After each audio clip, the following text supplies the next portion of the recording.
that. It's torture, you know. Well, if torture is illegal, if torture is against the Constitution, if torture is a criminal act, if you accept my statement to you that there are 2 treaties and 5 statutes that make it criminal, how could it ever be justified? Well, Judge, look, if you're going to save a bunch of American lives, and these are people we caught on the battlefield, I'm not sure I care. We're not shoving bamboo shoots up somebody's fingernails. We're not cutting off people's heads. You know, we got good information out of these 3 people that were waterboarded, and there you go. But you know, is it torture? By definition, I believe it is. But also, if it saves lives, I don't care. Mancow, I'm going to give you the last word on that. Thanks very much. And thanks very much for joining us. We deeply appreciate it. Before I let you go and talk to my colleagues in the studio about it, what caused you to want to undergo this? Was it the debate about whether or not this is torture? Because I wanted to prove it wasn't torture. I thought it was a big deal about nothing. I was going to laugh it off. I had no trepidation going into it. And it was worse than I imagined. Look, it was going to be a silly few minutes on the radio, and it became something much, much larger, sir. What reaction have you gotten from people that you've known for a long time, many of our mutual friends, to whom you've said, without question and without dispute, it is torture? Well, look, I see the photos. I saw the video that you played of me. If I was watching that at home, I would think, what's the big deal? That's what I thought. And I was wrong. Look, I'm all about going after these radical Islamo-crazies. Let's get them. Let's find them. Let's kill them. I don't care. But as far as this question of what is it like to be waterboarded, and I had a Marine do it, a man that has 2 Purple Hearts, it's horrific. I also want to say I think that our Marines or anyone else that does this, they do it to save lives. There were doctors on duty, and this was about saving lives. This wasn't about torture in their minds or hurting someone or getting their jollies or getting revenge over 9/11. Understood. What do you distort what this was? What do you think? Did it, and I'm here talking to you. What do you think, Mancow? And just so everybody knows, you and I have been friends for years, and I've spent many, many happy hours on the air with you at Fox News Channel and on your great Mancow Morning Madness, one of the great morning shows of all time out of Chicago. And you and I have talked privately about many of these things. But what do you think would have happened to you had you not given the signal that you wanted them to stop? Look, it was good night, Irene. All bets were off. I thought I was going to be able to say, okay, stop now. I thought I would be able to hold my breath. Again, it's a different sensation when you're whitewater rafting and you're gulping for air or you're drowning like I did when I was a kid. This is, your head is tilted back. It has nothing to do with holding your breath in your lungs. This is from your neck to the top of your head. My head was back. They poured a gallon of water. The phone's clicking here, but they poured a gallon of water down my nose, and all oxygen was cut off instantaneously to my brain. There was no thought about it. Look, if the military was doing this to me and they wanted me to get it on with Shaquille O'Neal on the Thanksgiving dinner table in front of my horrified mother, I would have done it. It was awful. Mancow, you're still a great American. We may disagree on a couple of things. You had the courage to address this in a personal way. Thanks very much for joining us. Always a pleasure. Thank you, guys. Loving the show. Thank you. Thank you. Well, you know, that is very, very interesting. Here is a hard right conservative neocon. He's been a friend of mine, and I've known him for a long time, who does a 180-degree on this because he allowed them to do it to him and he saw what it was like. But still believes that it's justified if you can get information. That is a moral. I hadn't heard that part. I think that's and I love him as a person, but that's a moral problem that he has. If he acknowledges that it's torture but still believes it should be used, then he's rejecting all American values. And what do economists think about torture? You're losing your microphone.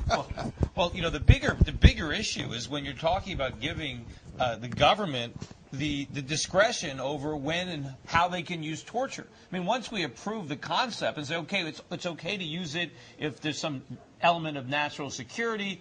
I mean, once we open the door, who knows how they're going to use torture? Can we use it to find the bank robber in the neighborhood? Look, who knows? Will they start using it on American citizens? I mean, they start using it on people who aren't paying their taxes or people who the government thinks are hiding some precious metals somewhere when the government made it illegal to own it. Who knows? We don't want to let the government use torture under any circumstances. Mike German joins us now. Mike is a former FBI agent who did undercover work, who did counterterrorism work.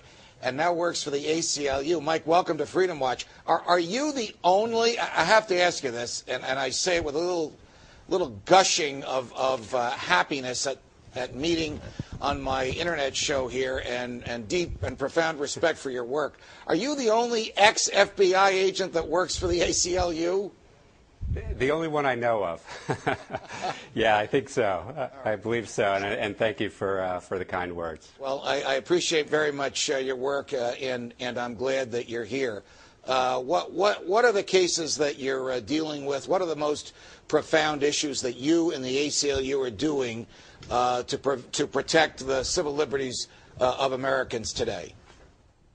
Well, I work on all national security issues here in the Washington, D.C. legislative office. So we work mostly on Capitol Hill lobbying both the Congress and the executive branch to amend their policies to bring them more in line with civil liberties. I spend quite a bit of my time working on surveillance issues, the Patriot Act, FISA amendments, the new Attorney General guidelines, sort of those are the tools that give the government the power to start digging into the lives of Americans, and that's why sort of recalibrating those tools to make sure that we're protecting privacy and civil liberties are so important. It's with a president who vocally opposed some aspects of the Patriot Act, and he enjoying huge majorities in both houses of Congress. But the most offensive aspects of it, which to me are the so-called national security letters, basically your former colleagues and all federal agents being able to write themselves their own search warrants. Is there any chance that that law will be changed and that horrific violation of the Fourth Amendment will no longer be enshrined in federal law? Or does everybody, once they get in power, want power, even if they condemned it before they had the power?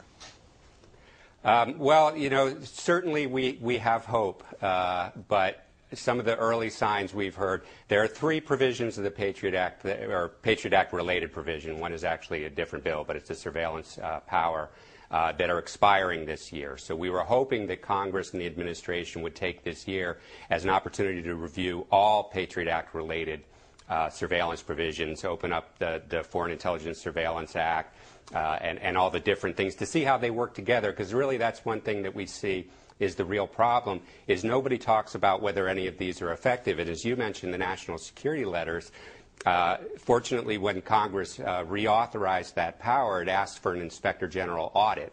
And that audit reviewed widespread abuse of that authority. And that it was being used primarily on American citizens more than foreigners, which is what it was designed for. So there were huge problems with that, and that's just a peek behind the curtain.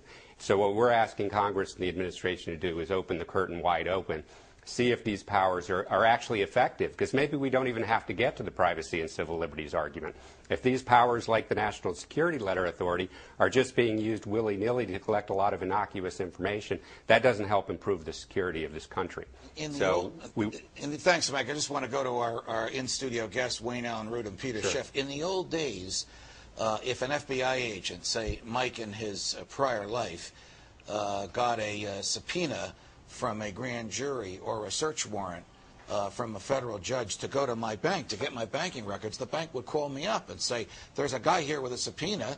If you want to challenge it, and the judge will rule on it. And if the judge says, yes, we're going to give him your records, and if the judge says, no, we're not going to give them, at least I had a fair shake. But today, agents are showing up at banks saying, give it to us. And by the way, don't tell your customer that we got this information or we'll prosecute you for telling him that we were here. No, they don't even give you a chance. There is no due process at all. In fact, interesting, I'll tell you an interesting story about my dad. You know, my dad is in prison, and when he was first put in prison, when he lost his trial, he had to go right to jail, and he didn't have a chance to go to his house. And so when I went and visited him in jail, he says, Peter, there's a lot of, I have some valuable things in my apartments. I have some artwork. I have some stuff there. Can you get it out of there? Because I have, somebody might steal it. So I went to his house. I took his stuff, and I brought it over to my in-laws. Well, the IRS, the government, overhears these conversations. They tape them. A couple of agents went to my in-laws' place. No warrant. Said, we're here from the IRS to take all of this stuff that belongs to Irwin Schiff. They took some paintings, some works of art, some statues. It's been 3 years. My father can't figure out what happened to that stuff. The IRS has no record of it. It's never been sold. There's no paper trail. It's never been sold. None of the money has been applied to his taxes. You have a couple of IRS thugs that come in with their own piece of paper and steal property, and my father's the one in jail.